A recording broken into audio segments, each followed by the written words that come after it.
नमः संस्कृताय। हम लोग संस्कृत पढ़ रहे थे सुपर टैट के लिए और उपसर्ग प्रत्यय हम लोग उपसर्ग टॉपिक पूरा किया था और आगे आज हम लोग उसके आगे पढ़ते हैं।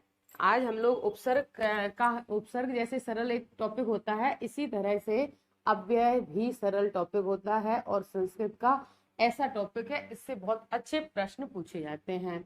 तो आज का टॉपिक आपका होगा अव्यय और निपात। क्या होगा? अव्यय और निपात। तो आप देख पा रहे हैं कि पहले तो ये जानेंगे कि अव्यय क्या होते हैं और निपात क्या होते हैं, और इससे पहले अपने उपसर्ग पढ़े थे। ठीक है, तो हम लोग क्या देखेंगे कि अव्यय की पहले परिभाषा देखेंगे, निपात देखेंगे और इनसे बनने वाले जो भी प्रश्न होते हैं वो सभी देखेंगे। तो सरल सी भाषा में अगर कहा जाए, किसमें कहा जाए, सरल सी भाषा में कहा जाए तो अव्यय जैसा कि शब्द में ही दिखाई दे रहा है, आ माने नहीं, व्यय माने खर्च हो, किसी भी प्रकार से खर्च ना हो। तो यहाँ कोई रुपए पैसे तो है नहीं जो खर्च होंगे, यहाँ पे तो पैसे खर्च होते, यहाँ इसका मतलब है खर्च होने से कि बदले ना, परिवर्तित ना हो। तो किसी भी परिस्थिति में, चाहे वो लिंग वचन कारक काल कोई भी हो सकता है, किसी भी परिस्थिति में जो शब्द ना बदले उन्हें अव्यय कहते हैं। ठीक है, ऐसा ही कुछ निपात के साथ होता है, लेकिन थोड़ा सा अंतर है। कभी कभी पूछ लिया जाता कि इसमें से निपात क्या है या फिर निपात और अव्यय में अंतर क्या है, उपसर्ग आदि जो मैंने पहले पढ़ा दिए थे। तो अव्यय का संस्कृत में अगर बात करें तो इसकी डेफिनेशन होती है न व्ययम न व्ययम इति इति अव्ययम। बस वही तो है जो अभी मैंने हिंदी में बताया कि ना व्ययम इति अव्ययम। ना माने नहीं, व्ययम माने व्ययम माने कोई भी प्रकार से खर्च ना हो, ना बदलें, ऐसे शब्द को अव्यय कहा जाता है। तो आप चाहें तो लिख लें किसके किसके आधार पे, कोई लिंग के आधार पे या फिर वचन के आधार पे या काल के आधार पे या फिर विभक्ति के आधार पे, किसी के भी आधार पर ना बदलें, इन्हें क्या कहते हैं? अव्यय कहते हैं। ठीक है, तो ऐसा आपने जाना कि जो शब्द अव्यय क्या कहलाएंगे, जो शब्द परिवर्तित ना हो।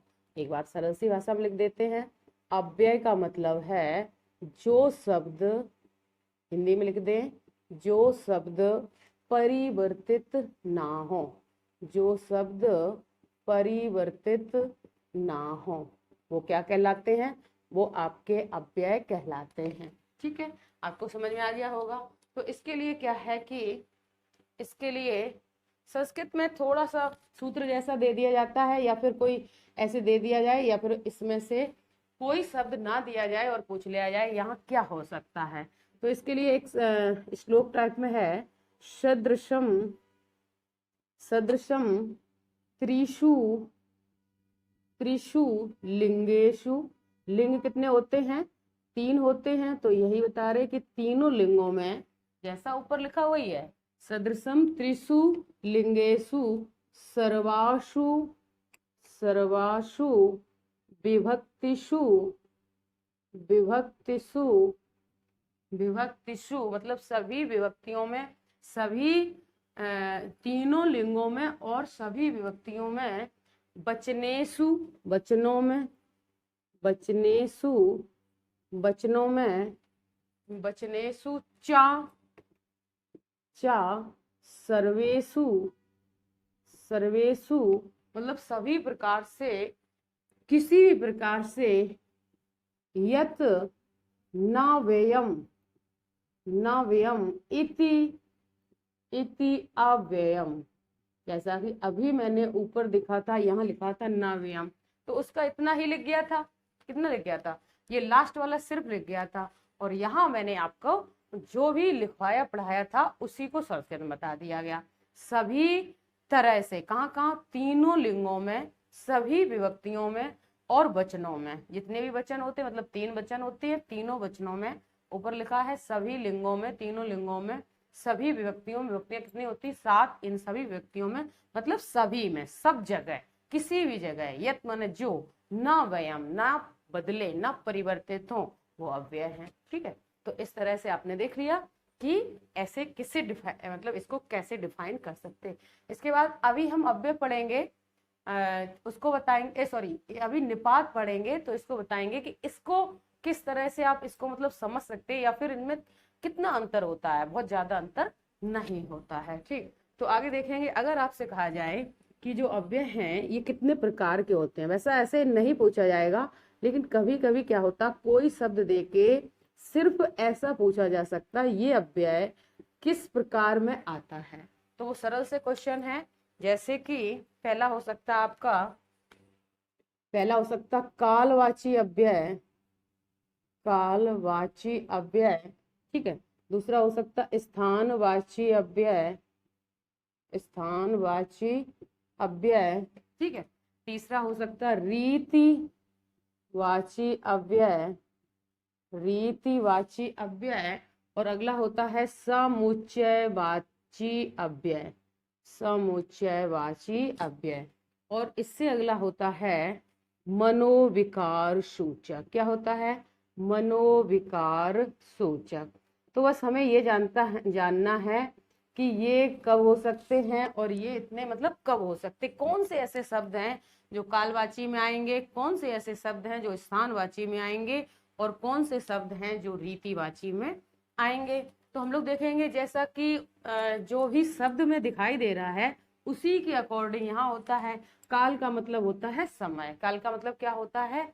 समय होता है। तो जो भी समय सूचक शब्द होंगे संस्कृत में कैसे होंगे, इनसे बनने वाले जो भी जिस तरह से प्रश्न आते हैं मैं सभी आपको टाइप बता दूंगी कि ऐसा भी आ सकता, ऐसा भी आ सकता।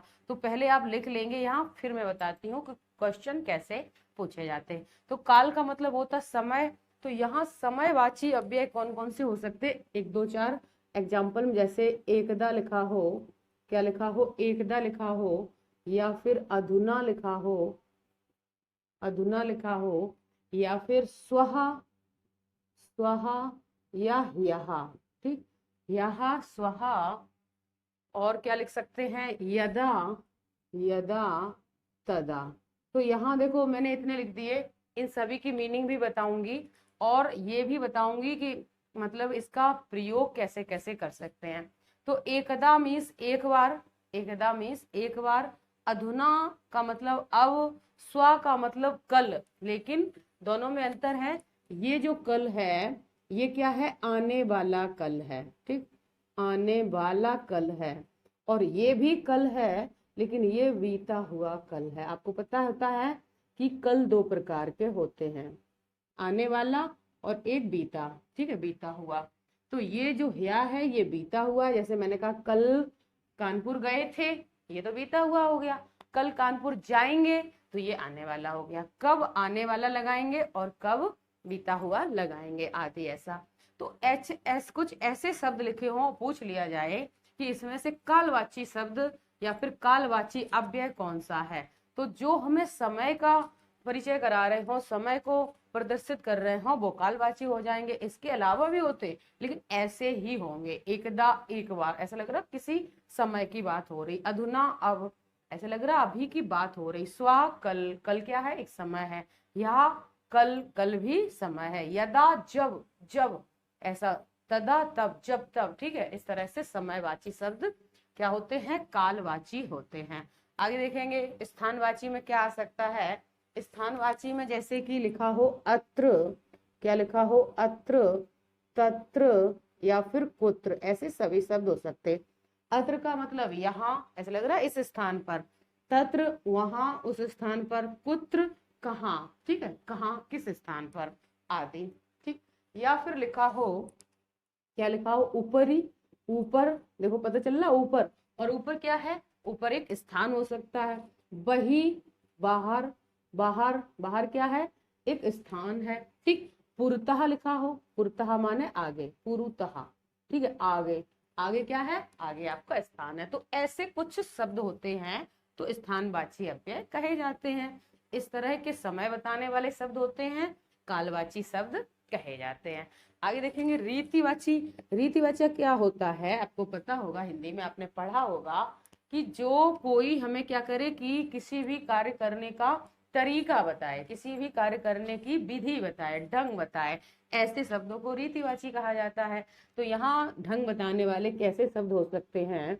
जैसे कि ईसत हो सकता है, ईसत का मतलब थोड़ा, नूनम हो सकता है निश्चय ही, खलु हो सकता है, इस माने भी निश्चय ही होता है, या फिर कैसे हो सकता है, या हो सकता है एओ ही, इस तरह से ही दीति बता रही है, ठीक है। या अपी भी हो सकता है भी, इस तरह से जो ऐसे कुछ तरीका ढंग बताने वाले शब्द होंगे वो क्या कहलाएंगे, वो रीतिवाची शब्द कहलाएंगे, ठीक। इसी तरह समुच्चय का मतलब होता है जोड़ना। समुच्चय का क्या मतलब होता है, जोड़ना। किसी भी मतलब दो वाक्यों को, ऐसा कोई अव्यय हो जो दो वाक्यों के माध्यम से मतलब उस अव्यय के माध्यम से जुड़ा हो, वो अव्यय शब्द दो वाक्यों को जोड़ने का काम कर रहा हो, उन्हें समुच्चयवाची कहते हैं। जैसे लिखा होता कभी कभी यत, यत मीन्स क्योंकि, आज हम घर जा रहे थे क्योंकि ऐसा काम हो गया, इस तरह से यत ने उन दोनों को जोड़ दिया, क्या कर दिया, जोड़ दिया। शब्द हो किंतु, ऐसा हो गया लेकिन किंतु, इस तरह से, ठीक। या संस्कृत में चेत लिखा होता यदि, ठीक है, चेत यदि ऐसा करते तो ऐसा हो जाता, अतः इसलिए, ठीक, ऐसा हुआ इसलिए, अतः हम चले गए, ठीक। तो दो वाक्यों ने दो वाक्यों को क्या किया, इसने दो वाक्यों को जोड़ने का काम किया। जबकि यहाँ क्या हुआ, कोई तरीका या विधि बताई गई और यहाँ स्थान जैसा संबंध में आ रहा है, और यहाँ समय का जो प्रदर्शित है, समय जैसे शब्द समझ में आ रहे हैं, ठीक। आगे देखेंगे मनोविकार। मन के विकार क्या होता है, जो भी आपके विस्मयादि बोधक शब्द होते हैं वो सभी मनोविकार सूचक शब्द होते हैं। जैसे संस्कृत में हंत लिख देते हैं और इस तरह से आपका संबोधन का चिन्ह लगा दिया जाता, ये हो सकता है, ठीक है। हा लिख सकते हैं, धिक लिख सकते हैं, ठीक है। इस तरह से कोई भी शब्द जो होते हैं वो मनोविकार सूचक अव्यय कहे जाते हैं। अब इसको कोई स्त्रीलिंग के साथ प्रयोग करो या फिर पुल्लिंग के या एक वचन के या बहुवचन के, किसी के साथ भी प्रयोग करो, ये शब्द जैसे के तैसे ही रहेंगे। तो यहाँ आपके कितने प्रकार के क्वेश्चन, या तो अव्यय और निपात कभी कौन से हैं या नहीं है, संस्कृत की परिभाषा, इसमें से कोई एक शब्द नहीं होगा डॉट डॉट करके, उसमें क्या भरना है, या इनमें से मान लो ईसत दे दिया और बताया कि इसमें चार ऑप्शन है, ये कौन सा हो सकता है, तो ईसत रीतिवाची हो सकता है। पुत्र दे दिया, कौन सा हो सकता है, स्थानवाची हो सकता है। एकदा दे दिया, कौन सा हो सकता है, कालवाची हो सकता है। और ये तो बिना याद किए सभी को पता ही होता है, ठीक। और या फिर क्या कह सकते कि इनमें से कोई एक शब्द देके इसका अर्थ भी पूछा जाता है, और कभी कभी ये वाक्य प्रयोग के द्वारा भी पूछे जाते हैं। तो इससे आगे हम बताएंगे। अभी तो आपको बहुत सारे अव्यय की मीनिंग जाननी है और कौन सा अव्यय क्या अर्थ प्रकट करता है, इस तरह से जानना है। तो अभी तो ये इतना ही जानते कि कितने कितने कैसे कैसे इनसे प्रश्न आते हैं, और आगे हम लोग कल पढ़ेंगे कि इससे कौन से अव्यय हैं और उनका वाक्य में प्रयोग करके कैसे प्रश्न आते हैं। आज के लिए इतना ही। आपको संस्कृत पढ़ने के लिए और संस्कृत चैनल को सब्सक्राइब कर लें, ठीक है, और लाइक कर दें वीडियो को, और जो भी प्रॉब्लम हो उसके लिए कमेंट भी कर सकते हैं। आज के लिए इतना ही, आगे कल पढ़ेंगे। धन्यवाद।